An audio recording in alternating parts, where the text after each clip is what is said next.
da Verdade Escravidão Negra no Brasil, a OAB. Abre as perguntas aí. Abriu aqui. Tá no teu zap, que eu te mandei.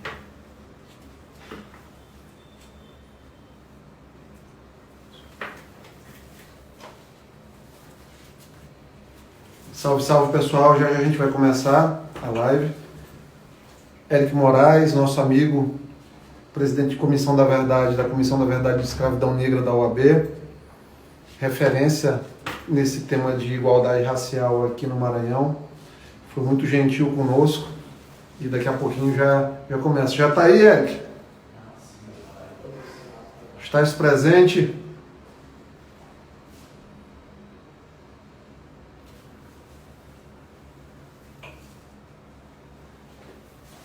Olá, Lídia Renata, tudo bem?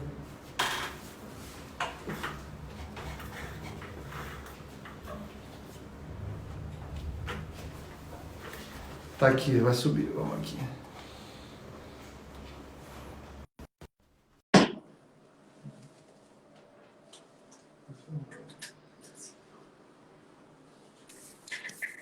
Boa noite. Salve, Éric, tudo bem? Doutor Iglesias, tudo bem? Como é que você está? Sua família? Como é que vocês estão todos aí? A gente está no meio de uma pandemia, todos bem? Tudo tranquilo. Como é que estão as coisas? Tudo bem. Muito agradecido, muito honrado por esse espaço num momento tão complicado de tensão racial aí no mundo todo. Eu fico muito agradecido pela oportunidade, ainda mais vindo de um deputado que trabalha tanto em prol da sociedade. Isso me deixa muito feliz. Estou aqui Obrigado. à disposição do amigo, fique à vontade. Hoje é dia para o amigo falar bastante aí, eu aprender bastante com você. Fica à vontade. A gente está aqui para justamente fazer esse movimento.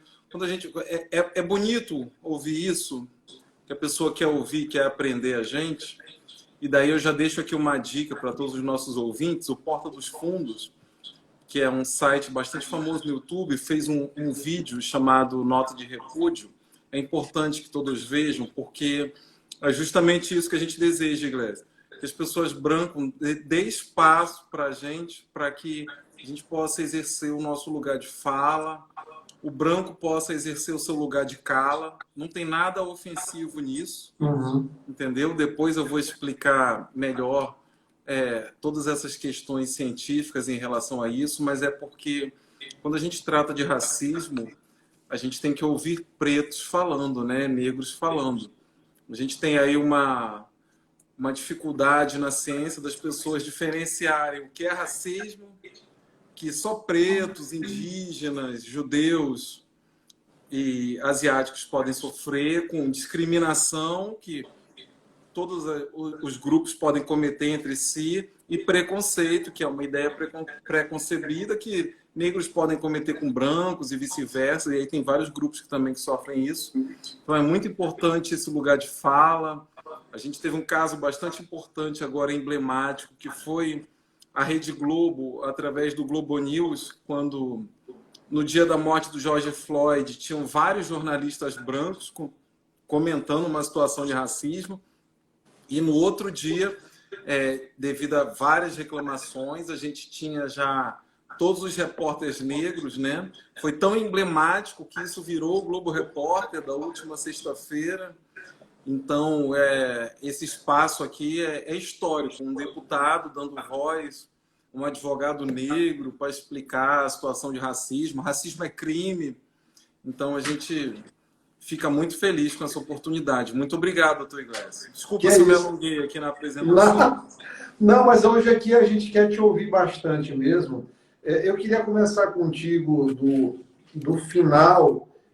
final para a gente entender a estrutura, porque as pessoas elas têm uma tendência a sensibilizar com situações extremas, e a gente pode dizer assim que a questão do George Floyd, pela forma que foi veiculado, que a coisa foi colocada, ela sensibilizou bastante gente, planeta fora, que não foi uma coisa exclusiva dos Estados Unidos, aqui trouxe muita coisa, mas a gente sabe que isso aí é a pontinha do iceberg, isso aí está acontecendo o tempo todo, isso aí está sendo gestado de diferentes maneiras, o próprio a barreira do que é o preconceito racial e quando vira ódio racial. Eu queria que tu falasse um pouquinho sobre isso, sobre essa coisa, que esse cimento do racismo que existe dentro da sociedade, nas diferentes atitudes e condutas, e que quando tem uma coisa como aconteceu com o George Floyd, todo mundo, ai meu Deus, o que é isso? Aconteceu? Cara, mas isso acontece, eu imagino, todo dia, e tu podes falar a respeito disso, por favor. Sem dúvida. Muito obrigado pela oportunidade. Eu preciso, primeiro, a gente vai ser um pouco didático aqui, fiz um croquis bastante interessante para a gente falar nessa live. Quando a gente fala de racismo, o racismo ele é um crime, né? Ele está na Lei 7716, de 89, ou seja, ele só veio depois do advento da Constituição Cidadã de 88, ele só tem 31 anos em funcionamento. Para você ter uma ideia, o crime de racismo só há 31 anos ele virou um tipo de crime. Então, quando a gente trata do racismo, doutor Iglesias, a gente precisa explicar que ele é estrutural. É uma palavra da moda agora, né? A gente fala assim, o racismo ele é estrutural. Por que ele é estrutural e como é que a gente vai explicar isso? O racismo ele é estrutural, doutor Iglesias, porque ele molda toda a sociedade.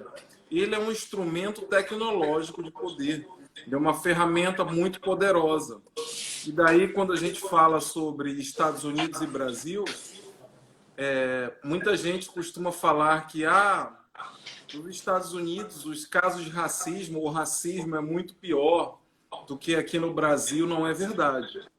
A gente já precisa bater nesse ponto, porque durante a escravidão americana, o negro não foi impedido de estudar.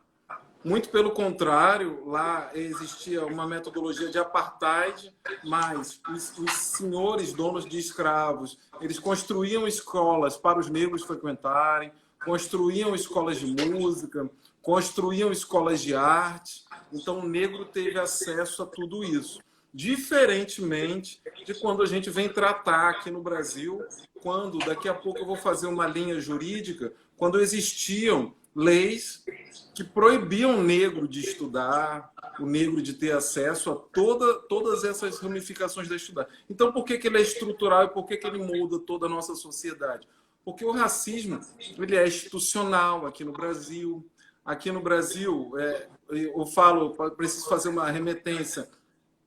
Essa ciência, e você vem da academia da medicina, eu venho da academia do direito, da comunicação na UFMA, entendo que você também, doutor Iglesias, eu faço já até essa pergunta para a gente continuar o nosso embalo aqui. Você leu autores negros, médicos negros durante sua academia? Teve essa oportunidade? Eu falo porque um dos grandes líderes do movimento negro é Fanon, e ele é médico, e ele foi formado em Paris. Eu queria saber se vocês tiveram alguma oportunidade durante a academia de ter contato com autores negros, para que vocês pudessem, dentro da academia de medicina, fazer referência a autores negros, a cientistas negros, a pesquisadores negros, e fazerem a prática perante a ciência de vocês.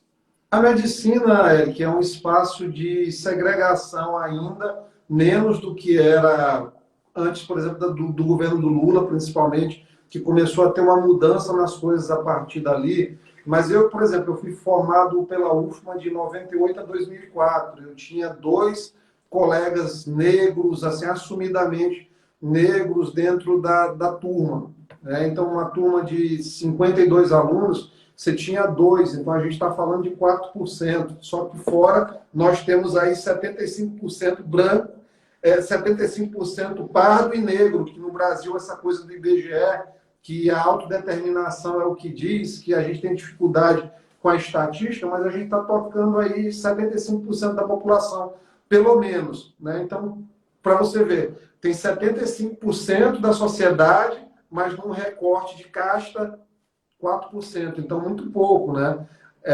E óbvio que isso, como está sendo modificado, já vinha de uma situação muito pior. Então, os autores de livros, muito provavelmente, pouquíssimos negros dentro do ambiente da medicina. E a gente vê isso muito de maneira, o teor de preconceito disso, a carga de preconceito disso, muito evidente ainda quando a gente tem, por exemplo, a questão dos médicos cubanos, que Cuba a medicina é uma medicina democratizada. Então, em Cuba, você tem uma quantidade altíssima de médicos negros, e quando vieram aqui para o Brasil, eu tenho certeza absoluta, e eu não te digo isso aí, eu te digo sem qualquer medo de errar, e às vezes as pessoas não gostam, porque quando se tu fizeres uma enquete aí, uma pessoa branca fizer uma enquete no Facebook, ou no Instagram, onde quer que seja, ela vai perguntar assim, você acha que tem racismo? 70% das pessoas acham que não tem racismo. Exatamente. Porque existe uma bolha grande que as pessoas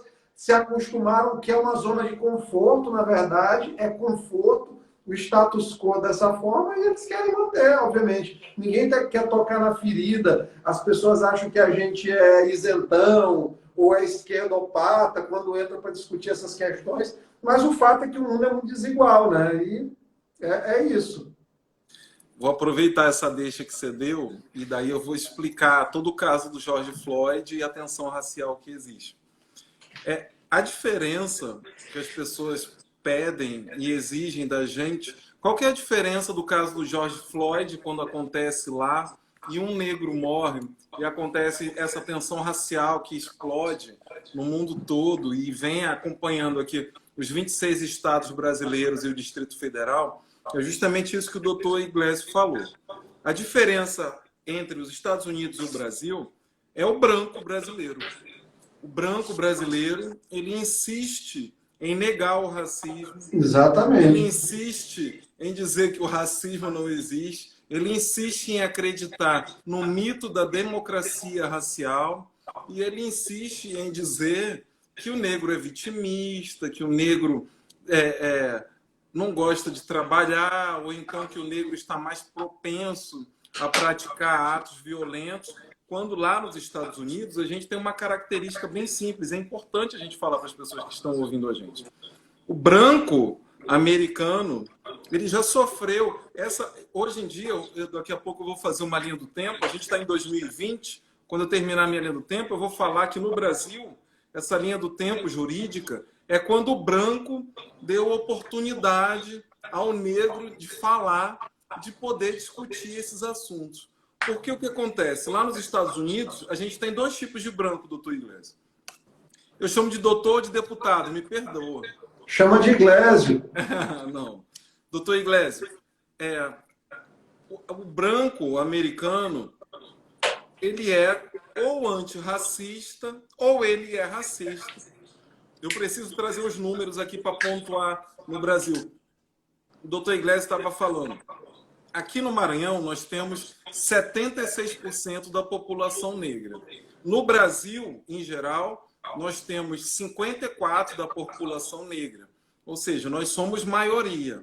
Mas lá nos Estados Unidos, só existem 13% de negros. E daí eu trago uns dados da escravidão. Aqui a gente chegou a exportar quase 6, 7 milhões de escravos. E os Estados Unidos chegou a quase 800 mil a 1 milhão de escravos. A diferença é justamente essa. O branco lá, em sua grande maioria, ele enxerga seus privilégios. Qual que é o privilégio, Iglesias, que é o que a gente tem aqui? Eles fazem parte das novelas, dos filmes, da medicina, do direito, de todos os setores da sociedade. Só que aqui no Brasil não existe um reconhecimento desse privilégio. Existe uma negação. E lá no Brasil, e lá nos Estados Unidos, a gente tem o branco que é racista. É diferente do Brasil. Aqui no Brasil, o racismo, eu preciso citar isso para todos que estão presentes. O racismo é uma ferramenta tecnológica de poder. Entendeu? Ele é mais moderno do que esses celulares que a gente está usando. Ele é mais moderno do que os computadores da Apple que estão para ser fabricados, porque ele se renova a cada dia. Quando o movimento cria Black Lives Matter, que é Vidas Negras Importam, os racistas inventam a hashtag... All Lives. É verdade. All Lives Matter. Para você ter uma ideia, essa palavra, All Lives Matter, foi capa do jornal Estado do Maranhão essa semana. All Lives Matter, todas as vidas importam. Quando, na verdade, doutor Iglesias, a gente sabe que todas as vidas importam. A gente não tem a menor dúvida sobre isso. Só que o que acontece, na realidade, lá dos Estados Unidos e em diversos países do mundo, como aqui no Brasil, é que não são todas as vidas que importam. Quando a polícia chega numa favela ou numa invasão, como a gente costuma falar aqui no Maranhão, esses lugares, doutor Iglesias, tem 50% negro e 50% branco. Mas quando a polícia adentra e faz operações policiais, só morrem pessoas brancas, só morrem pessoas pretas, só morrem pessoas negras. Quando a gente tem o caso do Miguel, que aconteceu agora em Recife, é um caso que, quando eu falo que o racismo é estrutural, por que o racismo é estrutural e ele molda toda a nossa sociedade? Porque ele cria braços. A gente tem o racismo institucional. E aí, como que eu vou explicar o racismo institucional nesse caso? A pessoa branca, ela sabe que se ela matar um negro, ela tem ali toda uma estrutura institucional que vai permitir ela entrar na delegacia, pagar uma fiança e sair. Como aconteceu com o Miguel em Recife. Jamais aconteceria, isso eu falo como advogado, um caso de uma patroa branca ter tido seu filho assassinado por uma empregada negra e essa empregada negra, pagar uma fiança e sair sem seu rosto, sem ter seu nome divulgado na imprensa. É mais uma das situações que a gente encaixa dentro desse braço que a gente vê que é o racismo institucional. Vai existir aí um contorcionismo. O amigo é advogado como eu, né? O estudante, perdão. Estou terminando aí o bacharelado. Exatamente, exatamente. É importante a gente tratar disso, porque, doutor Iglesias, o que acontece no Brasil? A gente tem aí, aqui no Brasil, uma diferença entre o direito formal e o direito material. Vou resumir porque tem outras pessoas que não são da parte jurídica igual a gente, mas que estão aqui acompanhando a live. É a lei existir de fato, de direito, dela ser promulgada, e a dificuldade da gente colocar essas leis que tratam da temática negra dentro da nossa sociedade. A gente não consegue fazer com que isso aconteça. O Miguel morreu em Recife e houve um contorcionismo por parte das autoridades, porque as autoridades são, na sua grande maioria, brancas. O racismo estrutural é isso, não permitir com que a gente acesse. O racismo é o quê? O estrutural. Ele define quem vai estar naquele lugar, quem não vai estar naquele lugar, quem vai sofrer uma promoção no seu trabalho, quem vai ser chamado para participar de um cargo comissionado, quem vai ser chamado para morrer ou não morrer pela polícia, ou aquele tratamento, como que vai ser direcionado. Isso tudo é racializado no Brasil. Alguns países, ou na verdade todos os países, racializam a questão da raça. Mas no Brasil, agora, no momento, a gente vive, além da racialização, a prática de um discurso de ódio. A gente vê que a gente tem um presidente que falou durante a campanha e comparou quilombolas, e é muito importante a gente citar que o Maranhão tem a maior população quilombola do Brasil, e que Alcântara é o maior símbolo de resistência quilombola da história. Então, a gente tem um discurso, hate speech, que a gente chama na ciência, né? Já julgado pelo STF, que é considerado crime de racismo. A gente tem a colocação desse discurso de ódio colocado em prática. Ou seja, a pessoa que comparou meus irmãos, ou toda a população preta, a quilombolas ou animais, ele promulga em plena pandemia, ou seja, a gente está enfrentando agora, o doutor sabe disso, deve ser um momento tenebroso, principalmente para você que é autoridade, gestor público, lidar com a maior crise humanitária depois da Segunda Guerra Mundial. Mas nem isso impede, ou na verdade, talvez isso seja um grande motivador para que seja gerado um genocídio negro. A gente vai ter aí quilombolas maranhenses sendo obrigados a ser removidos em plena pandemia, com a resolução número 11, assinada pelo general Heleno, no dia 26 de março. É preciso citar que ele furou o isolamento social, porque ele estava com Covid, e foi lá no Planalto somente para assinar essa nota. E a gente, há 3, 4 semanas atrás, a gente tem uma ordem do DENIT, que é um órgão federal, reivindicando a duplicação da BR-135. E daí eu preciso citar que a BR-135, todos nós maranhenses, a gente quer a duplicação da BR-135. A gente sabe, o doutor também sabe, das dificuldades que a gente enfrenta, o quantas pessoas já morreram, quantos problemas acontecem ali. Mas a gente precisa que a lei seja respeitada. O Brasil precisa respeitar o artigo 68, a DCT da Constituição Federal, que prevê todos os direitos das comunidades remanescentes de quilombo, e o Brasil também precisa respeitar o direito internacional, do qual o Brasil é signatário em diversos tratados. É preciso se respeitar a Organização Internacional do Trabalho, o qual o Brasil, na Convenção 169, diz lá que é obrigatório a consulta prévia para as comunidades quilombolas, em todas essas situações que são citadas. E daí, graças hoje à militância do movimento negro, e daí eu preciso citar a situação de Alcântara, ela foi resolvida por uma ação judicial impetrada pelo único deputado federal negro, que é o Dr. Bira do Pindaré, e também eu preciso citar a ação do Ministério Público Federal, que adentrou na Justiça e impediu também a remoção em Santa Rosa dos Pretos. Ou seja, esse racismo institucional, daí as pessoas me perguntam, poxa, é até o tema da nossa live, né? Como que a gente vai bater, como que é os caminhos do nosso combate à desigualdade racial, a essa discriminação, a esse preconceito, ao crime de racismo? Doutor Iglesias, a gente tem essas duas vertentes. A gente precisa fazer a reparação histórica do Brasil e a gente precisa fazer a igualdade racial brasileira. E você, como política, e daí eu peço meu pedido, é preciso, em todo plano, em que a gente tenha essas duas vertentes. O Brasil nunca vai deixar de ser um país atrasado, ou um país de terceiro mundo, ou uma pátria internacional, um pária internacional, como está sendo chamado hoje em dia perante toda a imprensa, enquanto a gente não remover essa mancha histórica que a gente tem com os nossos ancestrais.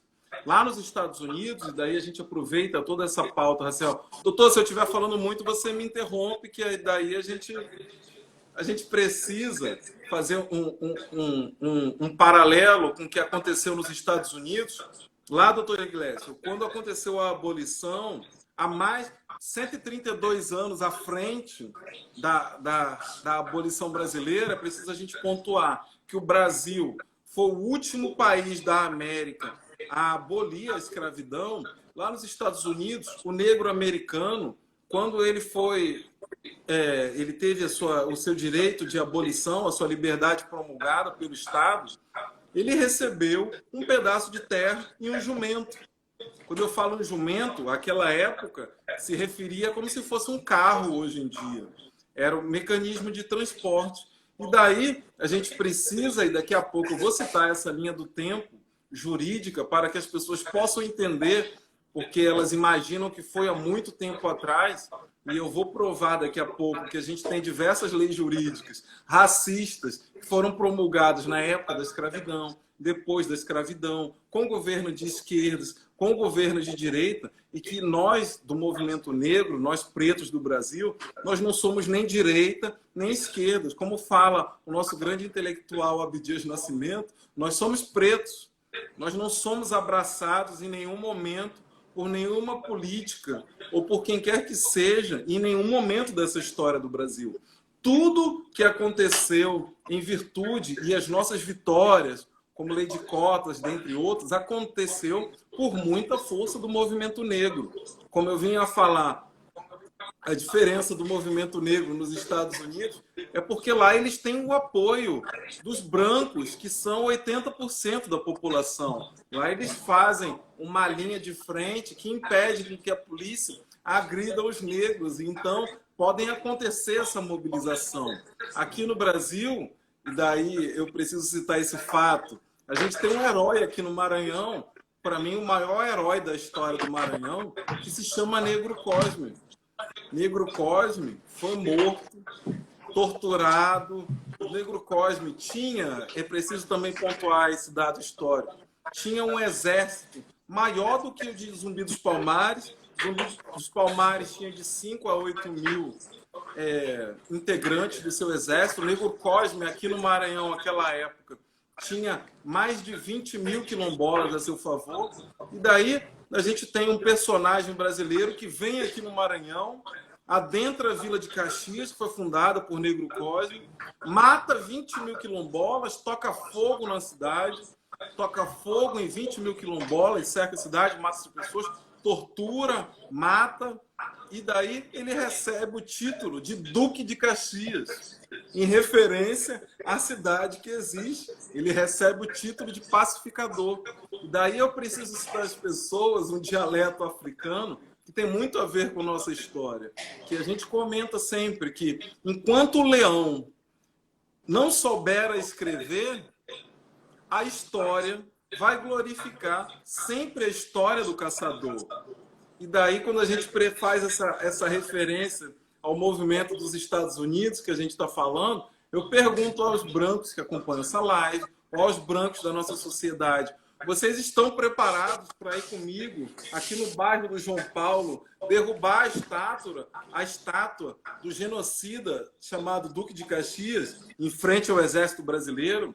Será que a sociedade brasileira, como as outras sociedades europeias, como está acontecendo em Londres, como estão acontecendo nos Estados Unidos, será que o branco brasileiro ele vai topar derrubar esses grandes mitos que acontecem e que ganham o título de herói na nossa história? Será que a sociedade brasileira está preparada para isso? Hoje em dia, Iglesias, para você ter uma ideia do movimento que está acontecendo no mundo, o filme O Vento Levou, ele saiu do catálogo da HBO. A HBO é o maior canal fechado dos Estados Unidos, um dos maiores do mundo, quiçá o maior do mundo. E eles retiraram O Vento Levou. Ah, Érico, O Vento Levou é um clássico. Ele até deu um prêmio para uma negra. A negra até ganhou um Oscar. É verdade. Ao tanto que ela é criticada pelo movimento negro, ela é aclamada pelos brancos. Mas por que ela é aclamada, doutor Iglesias? Por quê?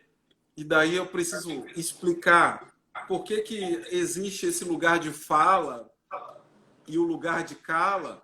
Eu vou fazer uma referência aqui ao movimento feminista. Eu e você, doutor Iglesias, a gente pode acampar a luta feminista.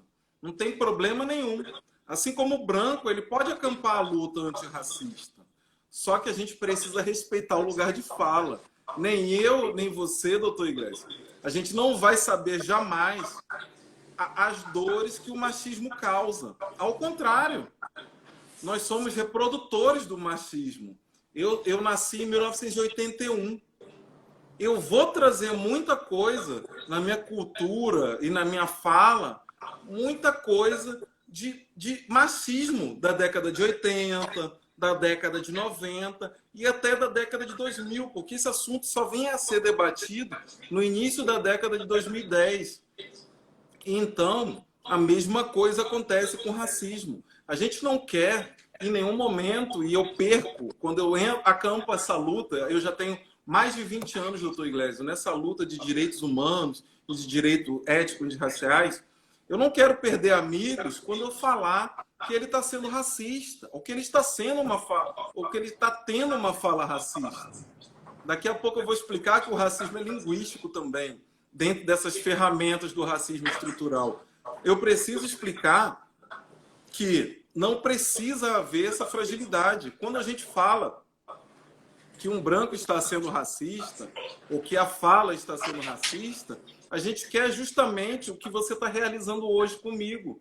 A gente quer explicar o porquê que isso é racismo. Por que a gente sente essa dor? Porque só nós, e quando eu falo isso, só nós vamos ser vítimas de racismo no Brasil. junto com indígenas, junto com judeus, junto com ciganos. Essa dor é uma dor nossa. O professor Silvio Almeida, que é o mestre, que é o autor da tese de racismo estrutural, e daí eu preciso pontuar que essas teses, tanto do racismo estrutural, quanto do racismo recreativo, do professor Adilson Moreira, que já fez live comigo, quanto de todos os autores negros da coleção Feminismos Plurais, que é organizado pela professora Djamila Ribeiro, quando a gente fala de encarceramento em massa, quando a gente fala de racismo estrutural, quando a gente fala de apropriação cultural, quando a gente fala de encarceramento em massa da população negra, quando a gente fala de lugar de fala, quando a gente fala de empoderamento, como a doutora Josi BF falou comigo numa live, a gente vem a tratar de vários autores negros que somente agora vêm fazer parte da academia. Eu sou advogado, mas eu nunca citei autores negros nas minhas petições.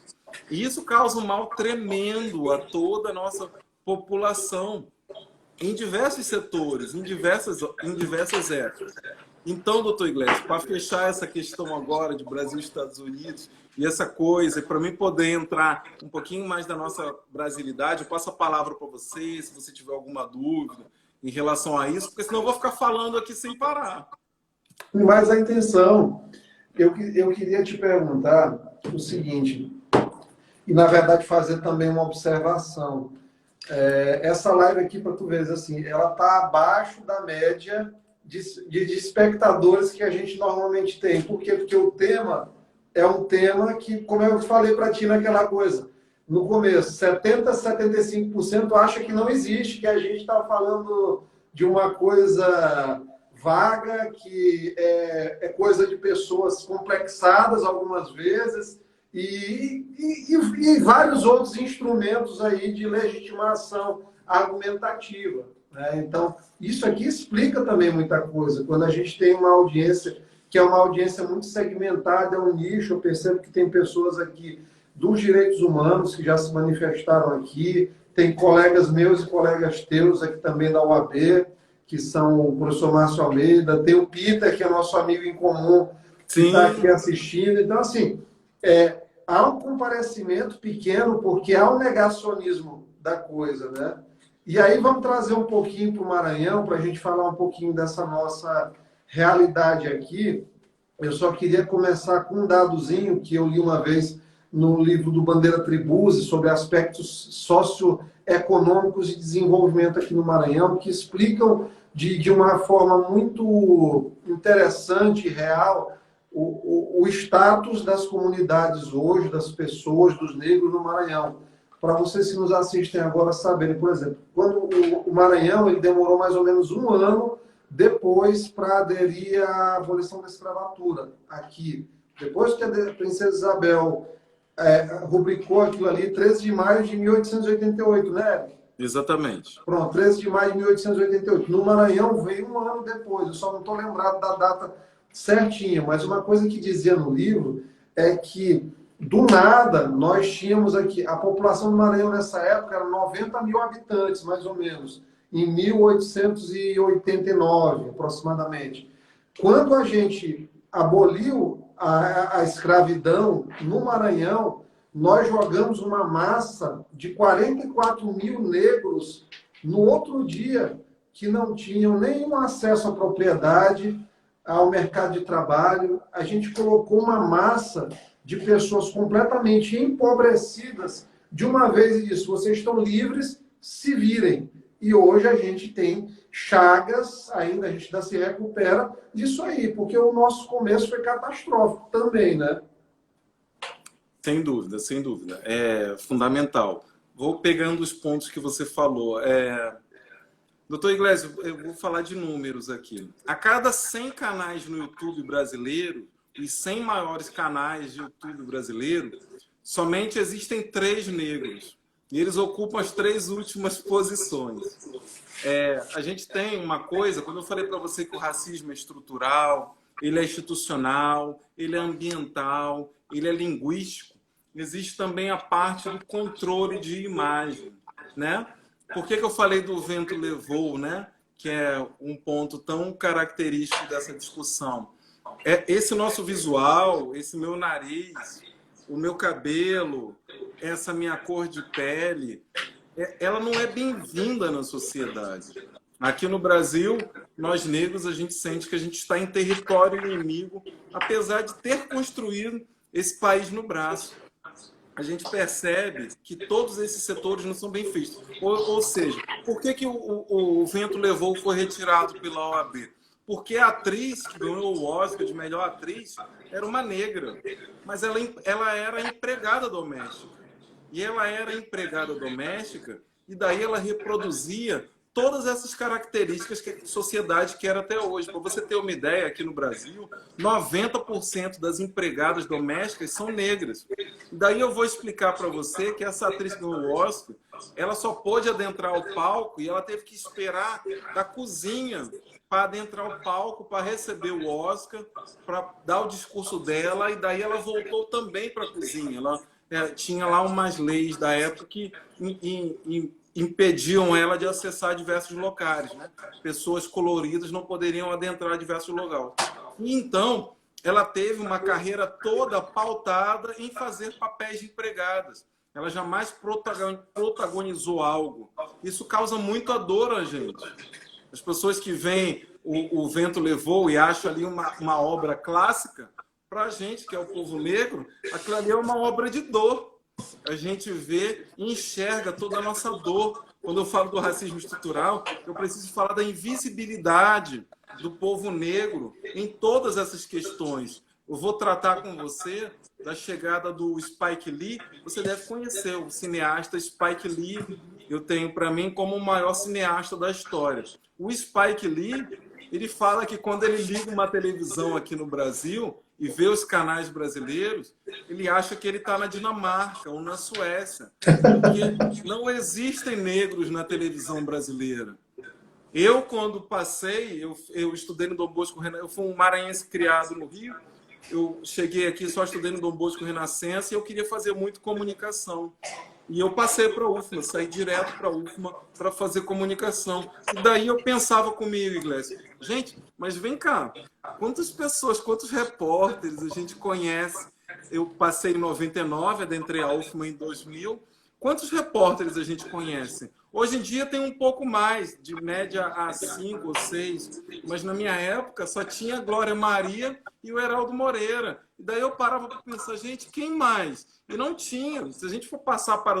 Esses dois eram na Rede Globo de televisão. Mas quando eu passava para os outros canais, aí mesmo é que não existiam. Então, é preciso a gente pontuar e trazer que é justamente essa estrutura que não deixa a gente se representar ou tratar das nossas pautas. Como que o Maranhão só tem um deputado federal negro, um deputado estadual negro? Não tem sequer mulheres deputadas negras, nem federal, nem estadual. Não tem representatividade na Câmara de Vereadores, que também não tem nenhuma mulher negra eleita. A gente precisa pontuar que isso causa, esse racismo institucional, causa uma dificuldade da gente tratar das nossas pautas. O que eu falo, vai eclodir um momento em que isso vai ficar insustentável na sociedade brasileira. Justamente porque nós somos, as pessoas costumam tratar assim, nós negros, nós somos as minorias. Gente, isso não é verdade. Nós somos a maioria. Aqui no Maranhão, nós somos até uma maioria esmagadora. Nós somos 76%. Em plano nacional, nós somos 54%. Nos Estados Unidos, eles só são 13%. Mas o que acontece aqui no Brasil? A gente não consegue ter representatividade. E eu não falo só da sua área política, não, doutor Iglesias. Eu falo da minha área também. No STF, o STF, que é um órgão que tem quase 200 anos de existência, a gente só teve um negro. No STJ, a gente não teve sequer um negro. Nas varas, nas nossas cortes, nas nossas câmeras cíveis, nas nossas varas superiores, não existem negros. Ou se existem, eles são aquilo que a gente chama que são os negros de exceção, né? Tem somente um, ou tem somente dois. que acabam passando por um processo de embranquecimento, em qual, fique à vontade, por favor. Só finaliza essa questão do processo de embranquecimento, que eu queria que tu concluísse, só para eu te fazer uma pergunta depois. Tá bom. Esse processo de embranquecimento faz parte de um projeto que é o do racismo estrutural. Ou seja, se eu sou o único negro do local, e daí eu estou ganhando um salário razoavelmente bem, como juiz ou como desembargador, eu não vou ter contato com nenhum outro amigo negro, ou qualquer outra irmã negra, ou qualquer outro irmão negro.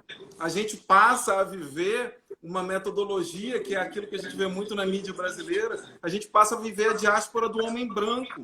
A gente perde toda a nossa conexão com nossas raízes, com nossas ancestralidade. E daí a gente não percebe essa desconexão, e daí a gente começa a julgar os nossos irmãos negros. Quando vai adentrar uma ação no judiciário ou qualquer coisa, a gente vai perder, porque essas pessoas não têm contato com autores negros, não têm contato com cientistas políticos negros, e daí toda essa nossa dor, que é o que a gente comentou no início, a gente não consegue ter a empatia, então a gente não consegue ter um avanço dessa causa. É por aí. Deixa eu te perguntar, eu vou, na verdade, vou só fazer um breve relato aqui. Eu me incomodo muito com a composição da Assembleia Legislativa do Maranhão. E eu espero que essa live, né, Hugo, não dê problema de ficar gravada, porque eu quero deixar isso aqui, de fato, gravado em vídeo. Eu me incomodo muito com essa composição da Assembleia Legislativa. Por quê? Porque a Assembleia Legislativa do Maranhão é uma assembleia de homens brancos, financeiramente muito bem resolvidos, com uma herança patrimonial e patriarcal muito grande, em que não há representatividade mesmo, infelizmente. Eu te falo porque eu demorei aí de 2012 a 2018, 6 anos, tentando entrar por não ter padrinho político, filho de uma professora, ser criado sem pai, e não tive a dificuldade racial porque não sou negro, mas eu já tive, obviamente. E aí você vê, na Assembleia tem 2 deputados que são negros, mas que de fato não encampam a causa dentro da Assembleia, com todo respeito aos companheiros que lá estão, que são pessoas muito queridas, mas eu sinto falta disso, dessa coisa da questão racial ser abordada dentro da Casa do Povo, e me incomoda também com a questão das mulheres. Nós temos, se eu não estou enganado, 7 deputadas, mas a imensa maioria, tirando 1 ou 2, muito provavelmente, mas todas as outras com a herança política dos maridos, ali pessoas que foram colocadas, que não têm uma conexão com os temas do feminismo, das pautas importantes para as mulheres, que também sofrem nesse contexto de desigualdade, e me coloco da mesma forma que tu. Eu sou de 80, tu és de 81, a nossa geração da década de 80, ela ainda tem um resquício grande dessa questão do racismo estrutural. Eu mesmo, assim, eu fui criado dentro da minha família, escutando piada de negro e achando graça daquilo. Fui mesmo. Eu também. Pois é, a gente achava graça dessas coisas assim de uma maneira muito... Era muito normal e natural aquilo ali, era muito normal a gente comparar negro com macaco. Isso aqui eu não tenho vergonha nenhuma de dizer, porque isso aqui nós somos vítimas também, a gente é vítima de um processo. E aí você começa a se desconstruir de alguma forma, a aprender, porque as leituras que a gente faz, as vivências também são muito importantes, né? E a gente vê o quanto a gente precisa ainda avançar nisso. Mas eu te digo, Érica, aproveita aqui, eu vejo essa geração dos nossos filhos melhor do que a nossa geração, dentro das escolas, dentro da convivência. Eu hoje mesmo, assim, eu não consigo apontar para um filho meu e dizer assim, olha, é ali perto daquele rapaz que tem a pele assim, assim, assim. A gente não faz, a gente fala aquela pessoa, aquele é nosso amigo. A gente não consegue mais qualificar as pessoas pela cor delas para as crianças. E eu acho que a gente vai, aos poucos, demorar aí o projeto sair para muitas décadas ainda, mas a gente está projetando alguma coisa boa também. Eu fico feliz com isso. Eu queria te fazer 2 perguntinhas, aproveitando essa fala. Como é que um branco ele pode ajudar na promoção da igualdade racial E segundo ponto para tratar disso é a questão de como é que é visto quando um branco ele vai fazer uma cobrança de um negro que não se posiciona no tocante à desigualdade racial. A gente viu isso aí, tem uma coisa muito emblemática do Felipe Neto cobrando o Neymar recentemente. O Felipe Neto, inclusive, foi mais criticado do que o próprio Neymar na questão do George Floyd. E no geral também. Certo. Vamos lá. É excelente esses seus dois. Repita a primeira pergunta, doutor Iglesias, perdão. A primeira é como é que um branco ele pode lembrei. contribuir? Certo. Essa pergunta a gente sofre demais. Desde que aconteceu a morte do George Floyd, lá nos Estados Unidos, e eu preciso citar a vocês, gente, o quanto a morte de George Floyd dói na gente. Eu sou advogado criminalista, eu sou presidente da Comissão de Igualdade Racial, presidente e fundador, não existia aqui no Maranhão, da Comissão de Igualdade Racial da Abracrim, que é a Associação Brasileira de Criminalistas Brasileiros. É a segunda maior instituição jurídica depois da OAB. Eu não consigo ver o vídeo do George Floyd. Aquilo ali é um vídeo para branco ver. Porque o que acontece quando a gente fala do lugar de fala do branco? É justamente fazer isso que você está fazendo hoje comigo aqui na live, doutor Iglesias. A primeira coisa que o branco tem que fazer em relação ao racismo é obedecer o nosso lugar de fala.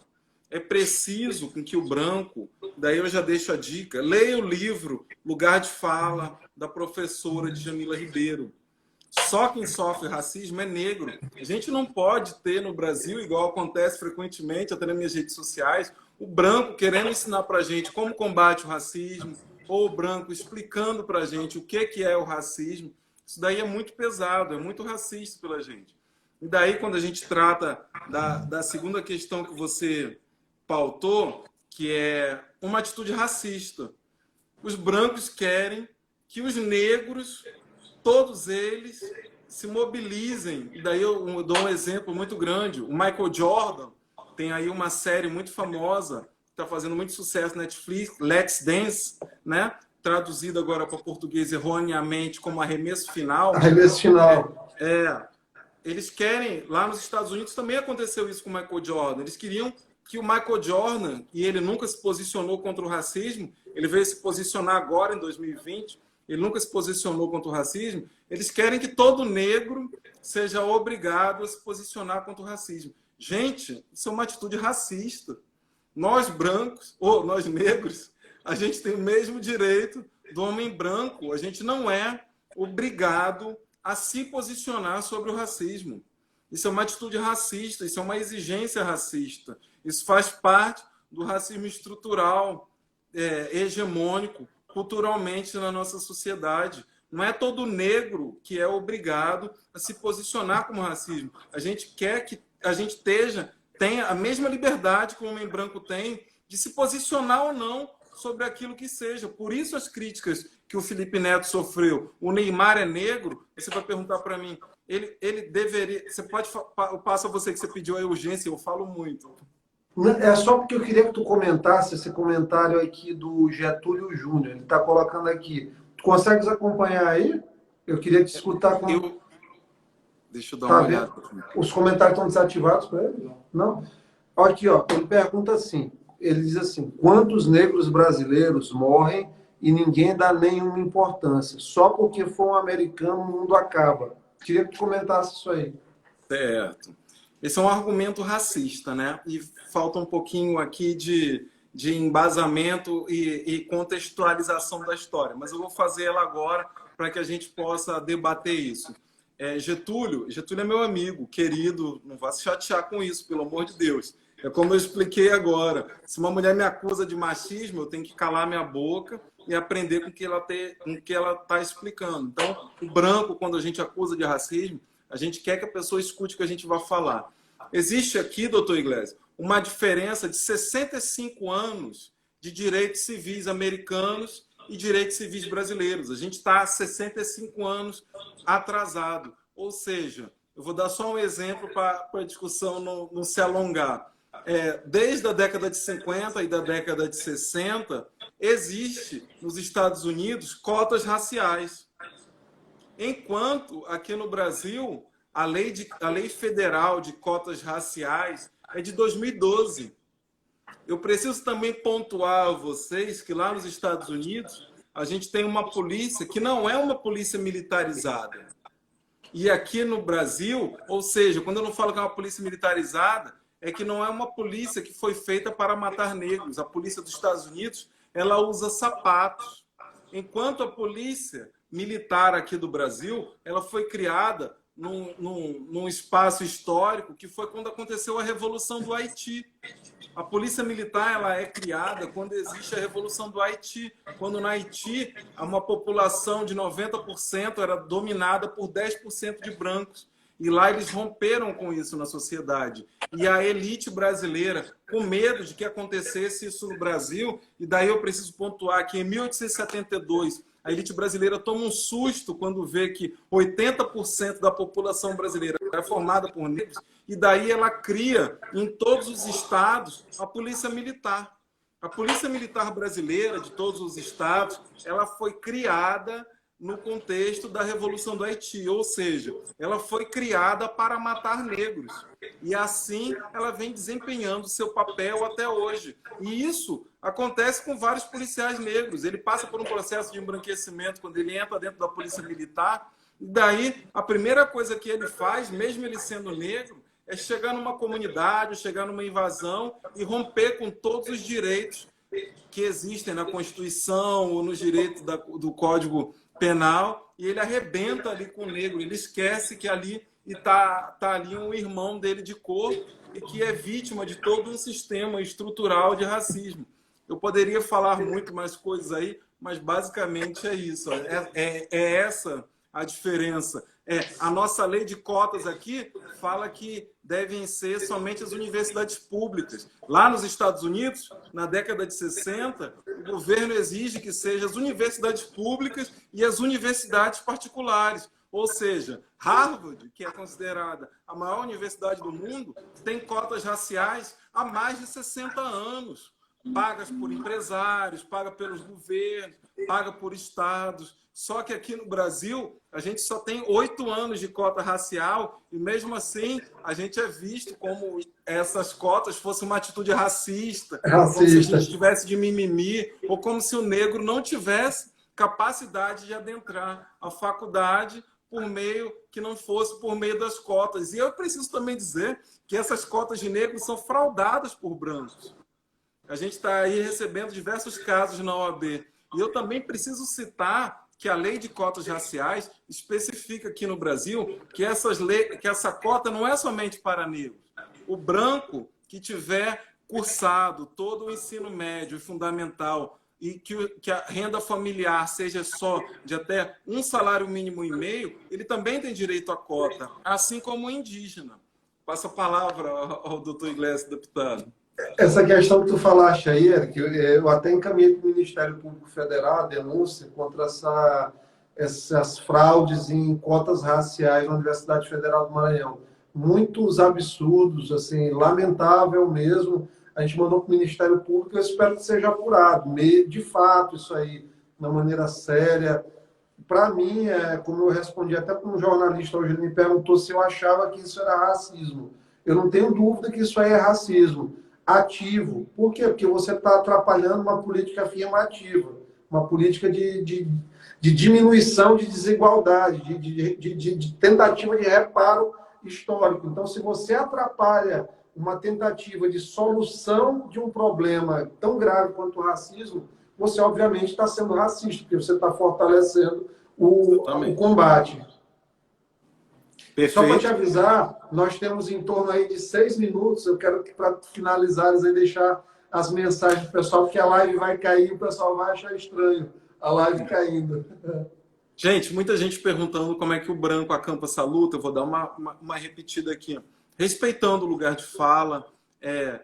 Doutor Iglesias deve saber disso. A gente frequenta praticamente os mesmos lugares aqui em São Luís. Se a gente for entrar em um restaurante aqui em São Luís, ou em um hotel, ou algum lugar mais abastado, a gente não vai encontrar 76% de negro.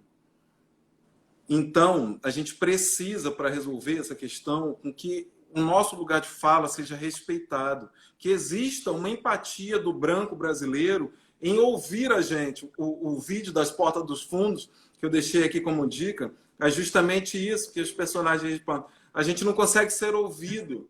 E daí, a segunda questão, que aí eu parto para a ciência, que aí é uma questão mais acadêmica, que a sua academia, que é de medicina, a minha de direito, precisa fazer, é ler autores negros.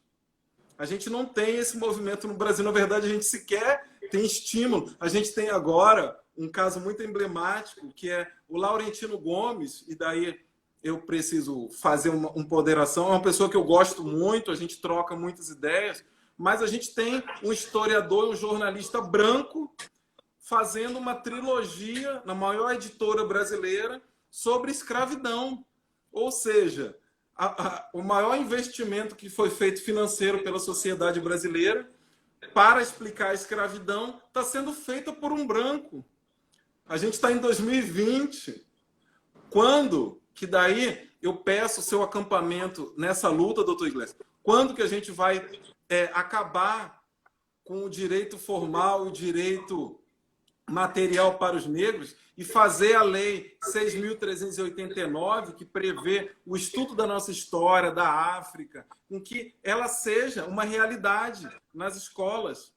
Quando a gente tiver isso, quando o branco começar a acampar, a ler a nossa história, ou a debater a nossa luta, a gente vai poder ter aí avanços significativos no Brasil. Como eu falei para vocês, existe uma diferença de 65 anos aí entre o branco brasileiro e o branco americano. E daí, quando a gente tiver esse aspecto no Brasil, e essa luta é urgente, a gente tem como vencer isso, todos nós somos irmãos, a gente tem a nossa capacidade cerebral, a nossa inteligência de debater isso, isso daí vai ser facilmente resolvido. Mas a gente precisa dessa ajuda e desse acampamento, esse mutirão, ou essa corrente, como os brancos fazem lá nos Estados Unidos. Maravilha. Muito boa essa conversa, que eu quero te agradecer. Eu acho que a gente não falou nem 5% do que há para ser falado. Passou muito rápido, porque tu, além de teres muita legitimidade, obviamente, primeiro por ser negro, pelo fato de estudar tanto essas questões raciais, também pela militância na advocacia, tá mais do que legitimado para ensinar muito para todos nós. Eu gostaria já de te convidar aí num curto, médio prazo para a gente fazer uma próxima live, para a gente abordar algumas questões do cotidiano mesmo, a gente abordar situações, porque para vermos situações específicas que são muito emblemáticas e que a gente pode aprender bastante em cima delas. Então, te agradeço aqui. Queria te perguntar rapidamente aqui para tu me explicares o que é o PDF de Djamila, que a Anita Machado falou aqui. Eu não sei o que é, fiquei curioso aqui, eu sou um curioso, saber o que é o PDF da Djamila. Doutora Anita, muito obrigado por sua presença. Ela também é uma colega advogada, está no Rio de Janeiro agora, faz a luta antirracista. É porque os livros da Djamila Ribeiro, que é a nossa maior liderança do movimento negro, foram creditados em PDF e eles estão espalhados por WhatsApp. Ou seja, ou você é antirracista e não compartilha esses arquivos PDF, ou você acampa a nossa luta e compra esses livros. A gente precisa com que esses autores negros possam sobreviver desse mercado literário. E isso fere muito a gente, entendeu? Porque a gente viu durante toda essa tensão racial muita gente se dizendo antirracista, mas aí faz igual o Pedro Bial, que defende o Monteiro Lobato, ou faz igual a Xuxa, que defende o personagem Boneco de Piche, em plena Rede Globo, que é a segunda maior companhia de televisão do mundo. Então, a gente precisa direcionar isso a um campo científico em que o branco brasileiro entenda o dever dele na sociedade. Ou, se não, doutor Iglesias, o nosso país vai se atrasar. A maior quantidade de pobres no Brasil é negro, a maior quantidade de pessoas pretas no Brasil é negro, a maior quantidade de vítimas de Covid é negra. Se a gente quer um país de primeiro mundo, a gente precisa acabar com a desigualdade. E acabar com a desigualdade é tratar esse tema de maneira firme e eficaz. Ou seja, como falou Angela Davis, não adianta a gente não gostar do racismo. A gente tem que ser antirracista. Antirracista, gente, não é pensamento, nem título para se colocar nas redes sociais. É colocar em prática. Obrigado, doutor Iglesias. Pronto, 8 segundos aqui, pessoal. Eric, obrigado mesmo. Eu fico zangado com o Instagram fazer isso com a gente. Pessoal, muito obrigado. 1 segundo.